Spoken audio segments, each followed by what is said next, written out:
항상 주님이 직접 보살펴 주신 것을 우리가 느끼지 않습니까? 이럴 때도 우리가 탈진, 죄 중에 탈진하다 그러면 흔히 우리는 홀리라고 부릅니다. 그냥 탈진이 아니라 우리에게는 거룩한 탈진이 왔기 때문에 주님을 위해서 우리가 잠시 쉬고 그리고 또 우리 보충해서 한다고 할 때 그때 이 홀리라는 말을 붙이는 거예요. 그래서 많은 우리 주의 종들이 이런 말을 유행처럼 많이 붙입니다. 우리는 그냥 베케이션 간다, 휴가 간다가 아니에요. 우리에게는 홀리 베케이션이에요. 그냥 단순히 놀러 가는 거 아니잖아요. 저만 해도 그래요. 교회에서 제게 미국 장로에서는 1년에 넉 주 휴가를 주는데 나는 그 미국 장로에서 목회를 15년을 할 때마다 1년에 넉 주 주는 휴가를 가지고 되게 선교 여행을 다녔습니다.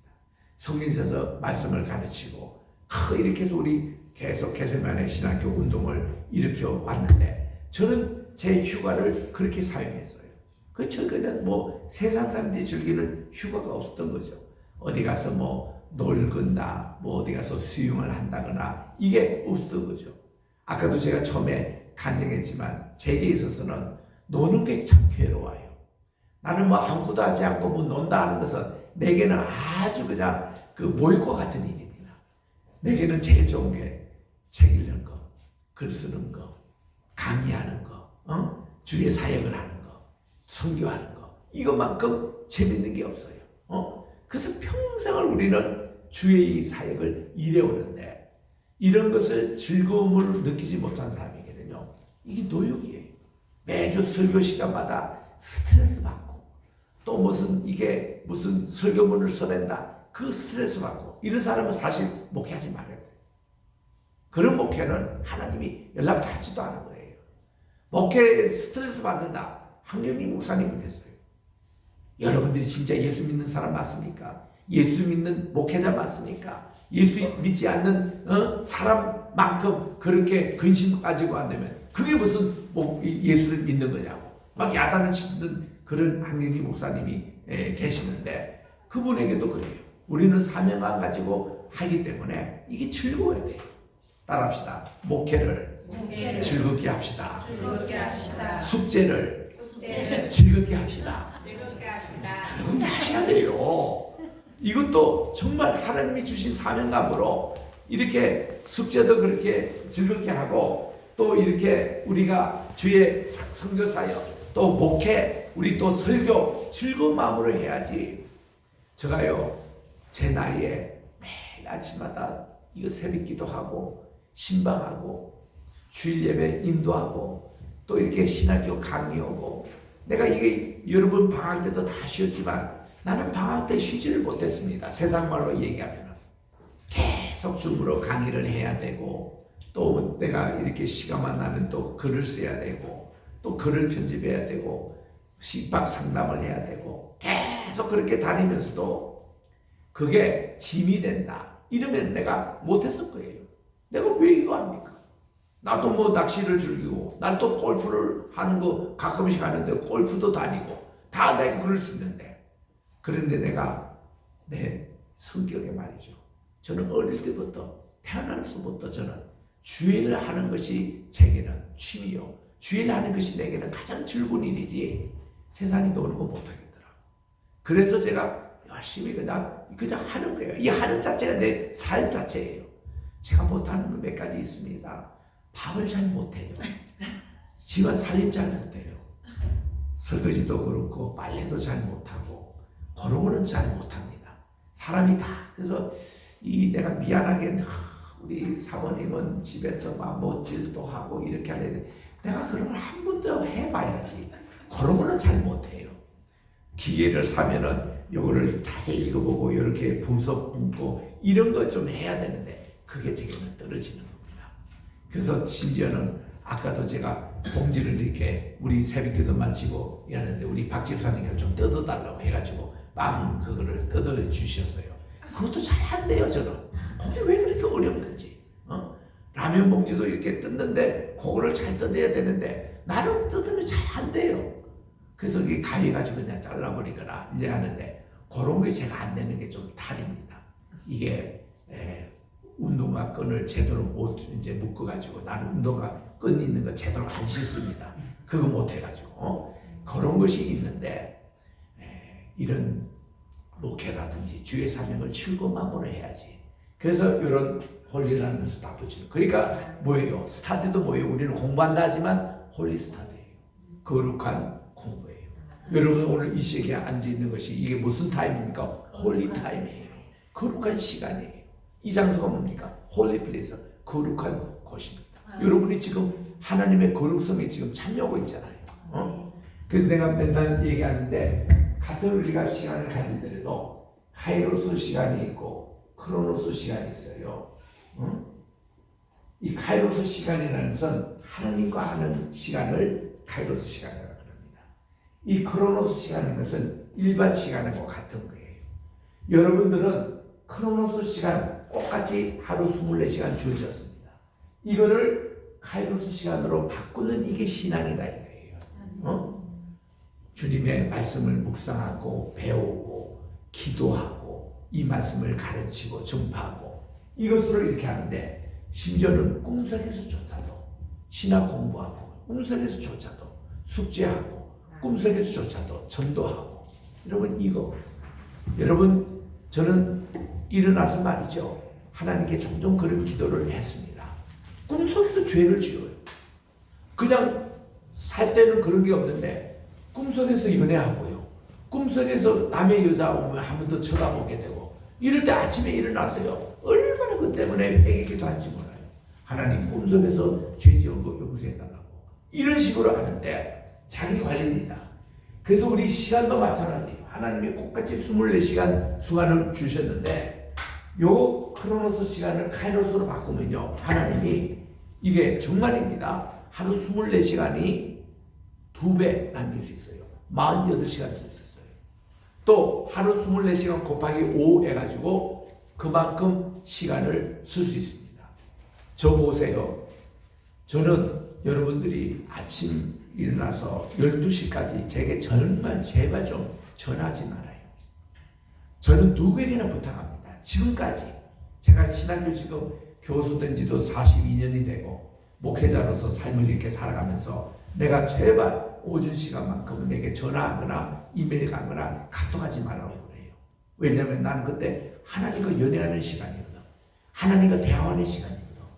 새벽 기도 마치고 집에 와서 하나님께 기도하면서 말씀을 읽으면요. 하나님께서 말씀을 주시는데 내가 이거 필기도 못할 정도로 하나님 말씀해 주세요. 어떤 은사가 제게 있냐면 말씀을 읽으면 하나님이 그 다음 몇 장 몇 절을 읽으라고 그래요. 그럼 딱 찾아보면 딱 그게 매치가 된 말씀이에요. 키아진 구조로. 또 몇 장 몇 절을 찾아보래요. 찾아와서 연결을 쭉 하면은 거기서 설교가 나오고 거기서 내 그 큐티가 이루어지고 거기서 정말 이 시간이 얼마나 중요한데 누가 전화가 온 거예요. 아 그러면 전화 한 5분 만에 끝나면 되는 것을 가지고 뭐 한 말 또 하고 뭐 또 만나자 그러고 당신 만날 시간은 어디서 솔직히 내가 지금 하나님과 만나서 지금 연하고 있는데 말씀을 지금 받고 있는데 그럴 때 막 짜증이 나는 거예요. 어떤 때는. 그래서 내가 어떤 때 막 퉁명스럽게 받아버립니다. 예 5분에 다시 전화하겠습니다.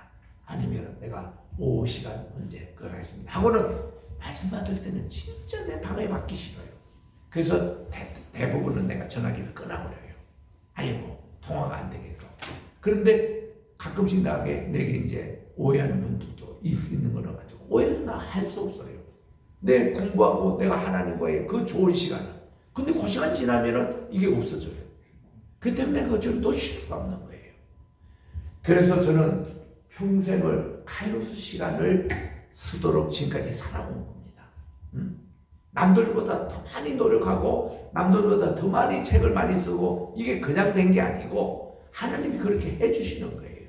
그래서 지금까지 이렇게 달려오는 이런 모습인데 정말 여러분들도 공부를 하더라도 홀리 스타디가 돼야 되고 정말 이 홀리 에너지가 돼야 되고 우리 건강관리 하잖아요. 나는 그것도 홀리 건강관리예요. 그냥 내가 뭐 육체적으로 건강해가지고 뭐 오래 살고 그건 뭐합니까 그거. 그건 누구나 또 할 수 있는 거예요. 근데 나는 건강관리 목적인 공간이 홀리 하나님의 홀리 건강관리입니다. 내가 영과 혼과 몸이 온전히 일체돼 가지고 이걸 전인격적으로 하나님을 섬기고 하나님께 찬양드리고 하나님께 예배드리기 위해서 내가 건강을 관리하는 거예요. 이번에도 제가 성지순례 가서 어떤 말씀했습니까? 미문 앞에서 이 요한과 또 베드로가 들어가는데 한 번도 그러지 못한 안정뱅이가 거기서 구걸하고 있는 거예요. 그날따라 베드로의 마음속에는 뭔가 이렇게 오는 게 있었습니다. 영적으로 오는 게 있어요. 딱 보더니 이 사람에게 나누리를 보라고 했더니 한 푼 주는 줄 알고 열심히 받아봤습니다. 은과 금 당신이 구하는 거 우리에게 없어. 우리에게 있는 거 자네에게 줄 테니까 나사렛 예수의 이름으로 일어나 걸으라 하고 그의 팔을 잡는 순간에 합토가 된 거야. 합토. 합토라는 게 이게 터치입니다. 터치. 우리 한번 따라할까요? 합토. 요게 참 중요해서 요게 보세요. 엘라말에서 거친 바람에 H 발음입니다. 그래서 합토가 돼요. 이 합토에 대해서 제가 가베나움 이번에 회당에서도 설교를 했습니다. 합토가 이게 마태복음 8장에 3번이나 나오는데 예수님이 산상수훈을 마치고 내려오는데 이 나병 환자가 주님이 원하시면 저를 깨끗게 하셨습니다. 그랬더니 그때는 나 환자에게 가까이 가서는 안 돼요. 거리를 둬야 됩니다. 근데 우리 주님은 가셔서 합토하셨어요. 그의 몸을 딱 대는 순간에 그의 나병 환자가 싹 나았습니다. 이런 합토의 역사. 또 우리 주님이 가버나움 회당 바로 앞에 베드로 장로의 집이 있거든요. 베드로는 장가를 장관 같아요. 아주 부인이 아주 그 지방 유지였습니다. 얼마나 집이 큰지 몰라요. 근데 이 장모가 열병에 앓아 누워 있는 거예요. 그 예수님이 신방을 하시면서 열병 환자도 그 당시는 불치병이기 때문에 손에 대면 안 됩니다. 근데 우리 주님은 이분에게 열병에 있는 그분을 손을 합토하니까 열병이 떠나가고 그렇게 며칠 동안 이 장모는 오랫동안 이게 두통을 앓았던 것 같아요. 싹 낫고는 우리 주님과 그 제자들을 수종하여 섬겼더라. 이렇게 되고 있습니다. 또 가버나움 회당장이 되는 야이로 12살 되는 딸이 있었어요. 이 딸이 죽고 말았습니다. 그래가지고 예수님을 청해서 신방 좀 봐달라고 했어요. 예수님이 가셨거든요. 야이로의 딸의 손을 12살 된 딸입니다. 터치하는 순간, 합토하는 순간에 죽은 자가 벌떡 일어나서 소생한 거예요. 이 합토의 역사.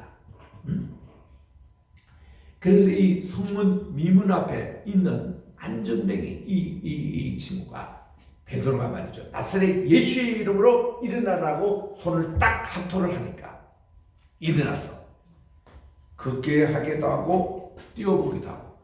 참 이거 신기한 거 아닙니까? 여러분들이 저는 어릴 때부터 항상 생각이 뭔가니 내가 어릴 때 우리 말 망아지 낳는 거 구경했거든요. 송아지나 구경했어요. 말이나 송아지나 망아지나 말이죠. 얘들은 태어나면서부터 다 걸어요. 뛰어 걸어요. 태어나서 또 뿅아리 이제 부화되는 것도 봤어요. 부화돼서 21일 날 딱 벌렸는데 뿅아리가 딱 오면서 다 걸어 다녀요. 아니 근데 사람은 걷는데 말이죠. 1년씩 걸리거든. 애가 태어나가지고 바로 걷는 거 한 번도 못 봤거든. 야, 사람은 왜 이렇게 오래 걸리지? 그랬는데 우리가요 병원에 입원해가지고 한 보름 만에 있어도 사람이 이거 잘 걷지를 못해요. 병원에 입원한 자들 이렇게 화장실 정도 가더라도 다리가 힘이 없어가지고 잘 못 걷습니다.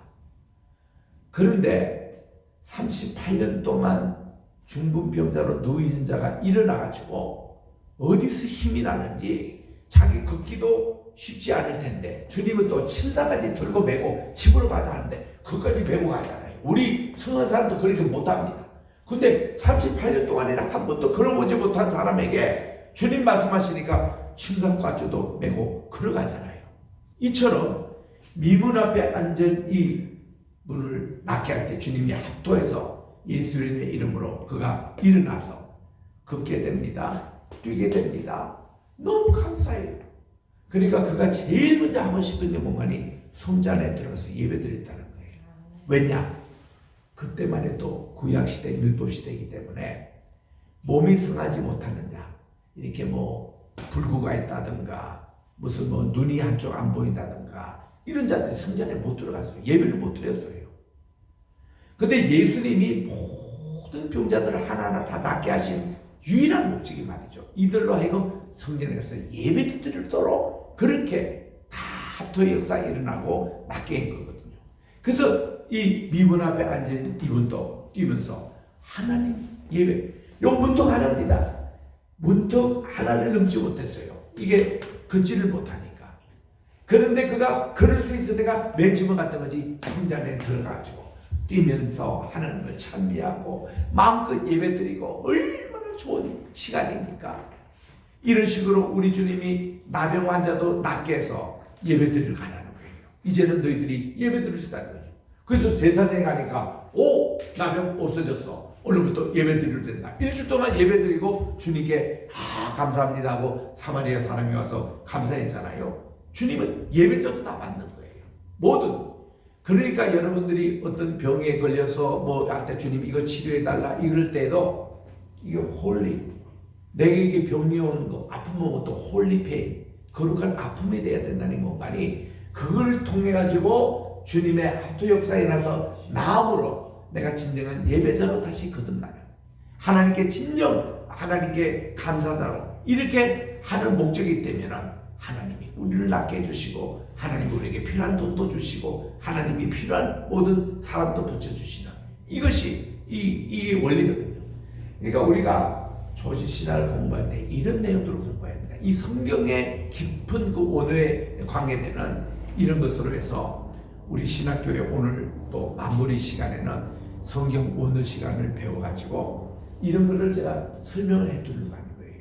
이 성경의 깊은 그 원어적인 뜻을 터치해가면서 오늘도 우리 카세드라는 단어를 또 호세아 통해서 우리가 배우는데 단순히 우리는 뭐 알레프 베이스 김몰 달레스 이렇게 알파벳만 읽는 정도가 아니고 뭐 문법에 그냥 뭐 아니 아타 아트 후히 이것만 외우는 정도가 아니고 그 하나하나 주시는 그 깊은 원어적인 뜻 이것을 우리들이 공부할 때에 비로소 여기서 조직신학이 나와야 되고 여기서 역사신학이 나와야 되고 여기서 실천신학이 나오는 이 성경에 기초한 이런 신학이 돼야지 성경 말씀을 배제하는 성경 말씀이 없는 그런 신학 이거는 다 소용이 없다는 거예요. 그래서 저는 theology, 우리 신학도 홀리 theology가 돼야 된다. 성경 자체가 홀리 바이블이잖아요. 거룩한 책이잖아요. 이런 식으로 우리의 라이프, 우리의 생활 자체도 홀리 라이프가 돼야 되고 우리 말이죠. 이 말 자체도 홀리 텅이 돼야 되고 거룩한 입술이 돼야 되고 오늘도 우리가 이 새벽기도 시간에 히브리서 13장 15절을 읽었습니다만 우리 입술의 열매 하나님께 우리 찬송의 예배를 드리면서 우리 입술의 열매를 맺자라는 이 자체. 그래서 우리는 모든 게 그렇게 여러분 한번 생각해 보십시오. 홀리 타임, 거룩한 시간, 거룩한 건강, 거룩한 사역, 거룩한 말, 거룩한 입술, 거룩한 마음, 거룩한 생각, 거룩한 뜻, 이 거룩한 모든 것을 이렇게 하는 이거를 모은 것이 조직신학이 되어야 되는데 이게 어떤 학자의 주장이나 어떤 뭐 교리의 뭐 그거 그 틀에서 저도 벗어나는 생명이 있는 신학이 되어야 된다. 그런 것을 강조하고 있습니다. 27페이지에 봅니다.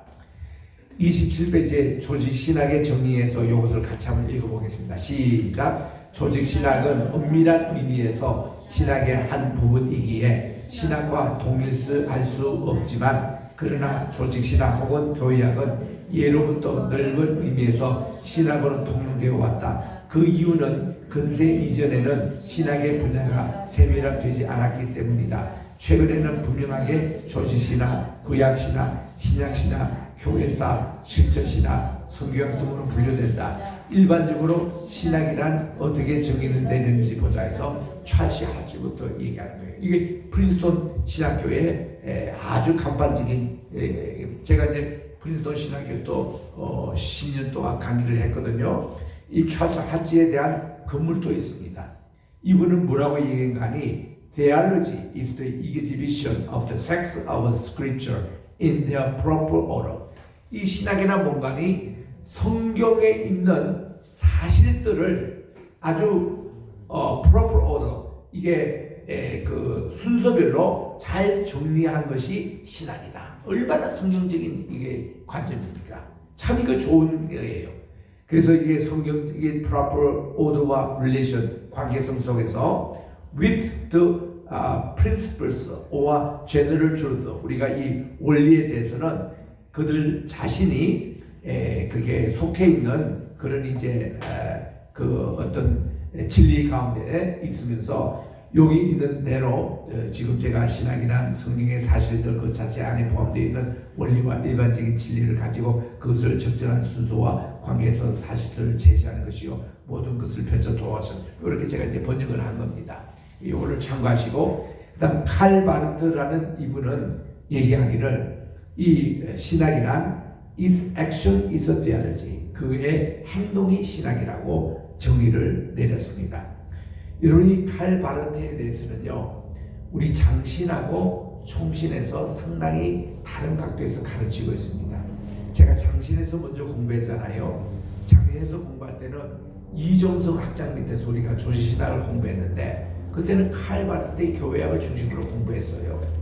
그분이 이제 로마서를 쓴 것에 대해서 로마서 1판을 쓸 때 그 칼 바르트하고 1919년에 나온 건데 2판 쓸 때 칼 바르트는 다 다르다는 거예요. 2판 쓸 때는 그가 신정통주의 칼 바르트로서 상당히 그래도 교회에 도움이 되는 신학을 썼다고 해서 그 내용을 가르치는데 총신에 딱 가보니까 바르트 신학 같으면 완전히 이단이에요. 왜냐하면 이 바르트는 뭔가니 하나님과 인간 사이에는 접목관계가 있다 이런 주장이거든요. 근데 총신에서만 해도 하나님은 하나님의 것이고 인간은 인간의 것이지 아무 거의 접촉관계가 없다는 거예요. 근데 신정통주의는 이런 어떤 접촉관계, 에밀 브루노라든지 깔바르트라든지 이런 어떤 그게 있습니다. 그래서 정신에서는 바르트 신학을 상당히 거부하더라고요. 그래서 저는 양쪽에서 다 배웠기 때문에 공정한 이상에서 보면은 바르트도 배울 게 있습니다. 그리고 분명히 약점도 있습니다. 이런 관점에서 저는 보는 거예요. 그 다음 세 번째는 폴 틸리에 대해서 아까 얘기했습니다만은 이분은 신학이라는 것은 신학 믿음의 내용을 조직적으로 해석하는 데 해서 이분은 주로 실존주의적인 그런 관점에서 신학을 정리한 겁니다. 그 다음 4번에 다음 페이지입니다. 존 맥퀘리 스코틀랜드 탄생의 이게 성공인데 이분에 대해서 한번 보시고, 다섯 번째는 카우프만, 이분은 하버드 대학에서 저희 조직신학 교수였는데 이 카우프만의 이 해석은 종교적인 관점에서 해석해 드는 것인데 보수신학에서 보면은 문제가 좀 있습니다. 이거는 종교다원주의적인 그런 해석을 여기서 하고 있습니다. 그러나 이제 개혁주의적인 입장에서 우리 28페이지 맨 밑에 봅니다.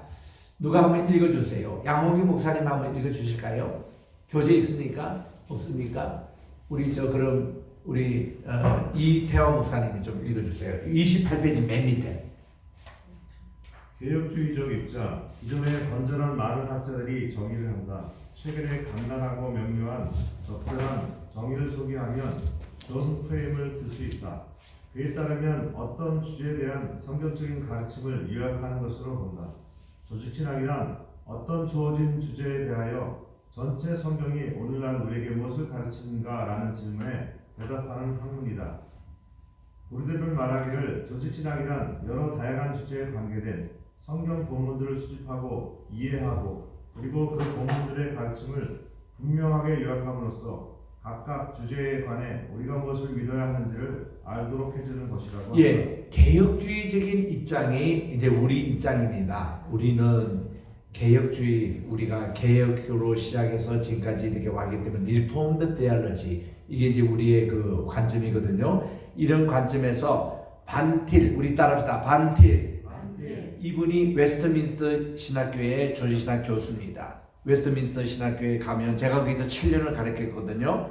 여기 가면은 이분의 이제 그 신학이 아주 참 좋은데 조직 신학은 전체적이고 통일된 체계로 성경에 계시된 하나님에 관한 진리를 제공하기 위해서 애쓰는 것이다 해서 이 반티레 신학이 오늘날 우리 총신에서 가르치고 있는 그 신학입니다. 그래서 이런 여러 가지 이제 그 정의와 이런 것이지만 우리는 개혁적인 신학에서 우리는 반틸과 같은 이런 이제 공부를 하는 것입니다. 자, 오늘 제가 강의는 시간이 다 됐으므로 이걸로 마치고 우리 29페이지 이하의 개혁주의 교리 이런 것이 나오는데 이것은 이제 다음에 여러분 보시고 다시 우리가 저 앞 페이지로 돌아가 가지고 이 페이지 한번 가보세요. 이 페이지 맨 밑에 신학의 개관에서 시대 신학이라는 것이 있습니다. 이거는 초대교회 교부 신학, 중세기 신학, 개혁 신학 이렇게 해서 개혁 신학 가운데서도 인간의 전적인 타락, 무조건적인 선택, 제한적인 속죄, 불가항적인 은총, 궁극적인 구원. 여러분들이 강도사 볼 때 이거는 반드시 외워야 되는 것이거든요. 이런 개혁주의 신학의 5가지 그 틀에 대해서 이것을 출입교리라 그럽니다. 맨 처음 이제 그 글자를 이제 출입할 때 보면 출입 이렇게 나오잖아요. TULIP. 이것이 이제 앞에 있는 대로 total depravity 그리고 unconditional election, limited atonement, 또 irresistible grace, 또 perseverance of saints에서 앞에 TULIP에서 튤립이라 그렇게 되어 있습니다. 네덜란드 가면은 네덜란드 국화가 튤립이라고 그래요. 그 국화 맞는지 안 맞는지 한번 확인해 보세요. 우리가 그냥 들었던 얘기인데 네덜란드 그 국화가 튤립이라 그러는데 거기 가보면요 봄철에 국회의사당 앞에 튤립이 각각 세상적으로 다 있습니다. 다 있고 또한 이제 그 네덜란드 전역에 보면은 튤립을 그렇게 심고 있어요. 그래가지고 이 튤립 교리라고 거기서 나오는 거예요. 자기 나라에 있는. 그래서 네덜란드 신학자들이 주로 이런 튤립 이렇게 얘기하는데 이 개혁주의 신학할 때 이 5가지 교리 나오고요. 그다음 현대 신학 할 때에 이게 이제 뭐 견해 신학이 있습니다. 저는 이제 현대 신학 할 때 연세대학에 있을 때 서남동 교수님 밑에서 이거를 공부했어요. 그분은 그 당시에 신학의 안테나라고 있습니다. 1970년대에요. 온갖 그냥 현대 신학이 뭐 나왔다면 서남도 교수가 그걸 딱 캐치해가지고 강의 시간에 하는 거예요. 그래가지고는 기독교 사상 그래 막 쓰는 겁니다. 요즘 신학에는 신이 죽었다는 신사신 신학이라든지 무슨 뭐 오메가 포인트 신학이라든지 이런 거 지금 여기 리스트에 있는 대로 이거 견해 신학이라고 어떤 견해를 가지고 보느냐에 따라서 뭐 알메니언 신학 이 알메니언 신학은 주로 이제 감리교에서 많이 수용하고 있는 거잖아요. 우리 장로교는 예정론인데 이 감리교는 이제 알메니언 신학 이게 이제 감리교와 함께하는 것이 성결교가 함께하고 있고 침례교가 함께하고 있고 또 이기 신학에서 순복음교회가 함께하고 있는 것이 알메니언 그런 신학입니다. 그리고 뭐 칼빈 신학, 천주교, 말트 또 자유주의 신학, 언약 신학 이런 세대주의 신학을 이렇게 하는 것을 다른 견해에 따라 그렇게 하는 거예요. 집중신학이라는 것은 어디를 포커스로 이제 하느냐. 역사신학은 역사에 대해서, 성경신학은 성경에 대한 것인데 성경도 보면은 이 성경신학이 보세요. 구약신학에는 에덴 동산 시절의 그런 신학, 노아 시대의 신학, 또 족장 시대의 신학, 모세 시대의 신학, 또 모나키라고 왕정 시대의 신학, 또 선지사의 신학, 그리고 신약에서 보면은 공간복음의 신학, 사도행전의 신학, 야고보스의 신학, 바울의 신학, 그 다음 페이지 갑니다. 히브리서에 나타난 신학, 또 베드로 전서 후서 나타난 또 유다서에 나타난 신학, 요한의 신학 이렇게 구분을 다 하는 거예요. 그리고 조직신학에 가서도 요거는 1번부터 8번까지 여러분 외우십시오. 조직신학하면 이런 걸 공부하는 거예요. 우리 따라합시다. 성경론, 신론, 기독론, 성경론, 천사론, 인간론, 구원론, 교회론, 종말론. 그래서 우리 조직신학 하면은 이 한 카테고리마다 할 때 핵심 단어들이 하나씩 떠올라야 됩니다. 이게 이게 이제 조지신학을 다 배우면 조지신학 이름을 잘 배우셔야 사입이 이단에 안 빠져요. 그리고 이것이 우리 교회의 신앙, 우리 신앙을 건전하게 만듭니다. 자, 여러분 이 교재 맨 끝에 한번 보시기 바랍니다. 맨 끝에 보면 교리가 이제 두 가지가 나오는데, 첫째로 웨스트민스터 신앙 고백이 나오고 하이델베르그 요리문답이 나오는데, 이거는 우리 개혁 신학에서 가장 중추적인 교리를 여기서 다루고 있습니다. 자, 우리 제게 3년 전에 이 조지신학을 공부한 분들이 손으로 다 썼던 거예요. 121페이지 한번 보시기 바랍니다. 121페이지, 예, 맨 밑에 나오네요. 웨스트민스터 신앙 고백서 나오잖아요. 요거와 149페이지 보십시오. 하이델베르그 요리문답 보십시오. 그래서 지난번에 제 조지신학 공부할 때 웨스트민스터 다 쓰신 분은 이번에는 이 하이델베르그 이 신앙 고백을 다 손으로 쓰는 거예요. 손으로 써서 제출하셔야 됩니다.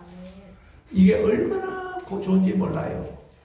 제가 미국에서 목회할 때에 우리 이거를 아이들에게 가르치고 구형 예배 때 가르치고 이걸 성도님들에게 주일 오후 예배 때 다 가르쳤어요. 하이델베르그 신앙 고백 얼마나 좋은지 몰라요. 내용 하나하나가. 한번 보세요. 소문이 나오고 소문이 끝나고 나서 제1주일 나오죠. 이게 52주가 쭉 나옵니다. 첫 번째 주일에 여러분들이 공부할 때 사나 죽으나 당신은 단 하나의 위로는 무엇입니까? 그럴 때에 나의 사는 것이 아니요. 1번 그 풋노트입니다. 밑에 풋노트 고린도전서 6장 19절에서 20절 보라는 것이고, 사나 죽으나 그것도 풋노트 2번에 보면은 로마서 14장 7절. 요거를 하나씩 말씀을 찾아가면서 읽으면 얼마나 은혜가 될지 몰라요. 그래서 여러분이 쓸 때는요, 요거를 성경 구절 찾아가지고 그거까지 같이 쓰면 더 좋습니다. 하이델베르그 신앙 고백. 이것만 잘하면 사이비 이단에 절대 안 빠집니다. 이거 우리 성도님들 잘 훈련합니다. 그래서 여러분 이런 공부를 이번에 우리 조직신학 할 겁니다. 그래서 잘 하시고, 시간이 벌써 다 됐잖아요. 벌써 40분 다 되오네요. 저방에 가서 우리가 이제 그 점심 식사를 해야 되기 때문에 요만큼 마치고 2분 동안 질문 시간이 있습니다. 질문 있으면 하시기 바랍니다. 이원욱 전도사님, 조직신학 공부해보니까 어떻습니까? 아직까지 잘 모르겠어요. 모르니까 배우는 거예요. 예. 모르니까 배우는 겁니다. 예. 우리 또 오늘 양시을 대표님 또 사모님 오셨는데, 우리 조직신학 이렇게 강의 들어보니 어떻습니까? 예. 우리 이바울 목사님은 아주 우리 성경 사본학에 또 대가신데, 우리 이것도 한 번은 공부를 한번 할 필요가 있겠죠, 그죠? 그래서 이제 앞으로 사본학 분자도 이 신앙 고백에 이렇게 넣을 수 있도록 하는 거. 하주가 우리 현재 신학은 이렇게 전개되어 왔고, 우리가 이걸 성경적으로 어떻게 이거를 설명해야 될 것인가, 이런 것이 이제 우리의 과제로 남아 있습니다. 그래서 우리 기도하고 우리 마치겠는데, 우리 또 오늘 유재희 교수님이 학생 또 한 분을 모시고 오셨는데, 한번 좀 소개 한번 해주시기 바랍니다. 본인이 한번 소개하실래요? 소개 좀 제가 네, 네. 예. 저기 앞에 이름부터 한번. 네. 앞에 나오셔도 좋습니다. 예.